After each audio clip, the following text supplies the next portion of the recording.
ও লুলুলুলুলু। শালা তোর এত বড় সাহস, আক্রমণ! কাতাব্বা দাঁড়াও, ও কি চায়? রাজমাতা ও যা চায় সেটা আমি আগের থেকে চাইতেছিলাম, কিন্তু কখনো বলতে পারিনি।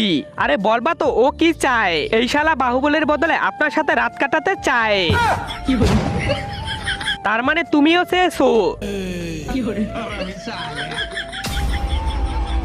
রাজমাতা আমাকে না দেখে ওর উপর আক্রমণ করেন না কাতাব্বা। সব সমস্যার সমাধান এক্ষুনি হয়ে যাবে। তার আগে তুমি যদি ইন্ডিয়ান হও তাহলে লাইক করো, আর যদি বাংলাদেশি হও তাহলে লাইক সাবস্ক্রাইব দুইটাই করো, আর কমেন্টে তুমি যে দেশে সে দেশের পতাকাটা দিয়ে যাও। তার মানে রাজমাতা, রাজমাতা, রাজমাতা কোথায় গেল? আহা কি আনন্দ, আমরা চলে যাই রাত কাটাতে, কি আনন্দ। আরে রাজমাতা আমাকে ছেড়ে যাইয়েন না রাজমাতা।